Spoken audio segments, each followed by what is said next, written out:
To encourage more future leaders to pursue science courses, the government is prioritizing science education by finishing STEM schools and providing them with the required resources. Nana Bafuewa is the director of pre-tertiary education, and he says several of these institutions will be finished and operational by the start of the next academic year in September. The government is hopeful that through establishing more STEM schools, complex problems can easily be solved. To help increase access to STEM education in the country, the government has put in place various measures to ensure that many youth are able to access STEM programs at different levels in the country. One such intervention is the construction of several STEM institutions across the country, and currently there are 7 STEM senior high schools operating fully in the country. It is worth noting that all these STEM schools have been equipped with the state-of-the-art equipment to ensure that the students do not just be in school, but have the full complement of learning resources to facilitate their studies. As Ghana attempts to catch up with technology development, the government is stressing STEM education to make pupils competitive on the global stage.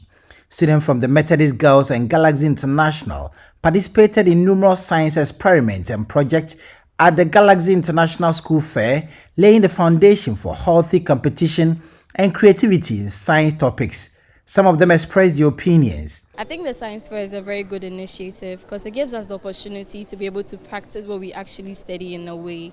I mean, we know science is more about theories and then everything, but when you get the chance to actually experiment and practice, I don't know, it just gives you like a different perspective of the whole thing.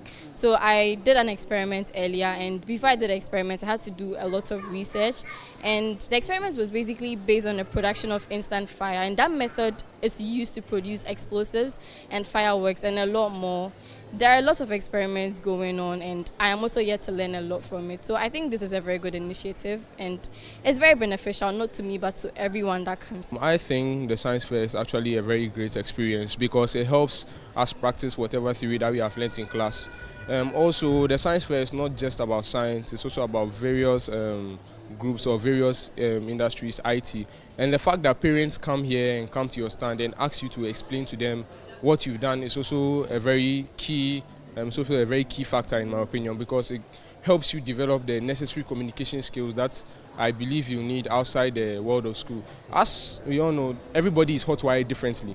There are some students that depend more on practical and do not really do well in the theory. And so this practical experience is one that directly links to the theory that you study in class. So organizing such events or such programs helps students get their hands-on practical experience, and it's not something that only goes and sits down for the students with who only depend on the practical, who are not so good with the theory. It cuts across, or those who know theory, practical. Once you get the hands-on experience, it makes it much easier recollecting whatever happens compared to reading it directly in the textbook. So I think these events and these programs actually help the students a lot. It goes a long way in improving their academic performance. Stephen Mensah's report.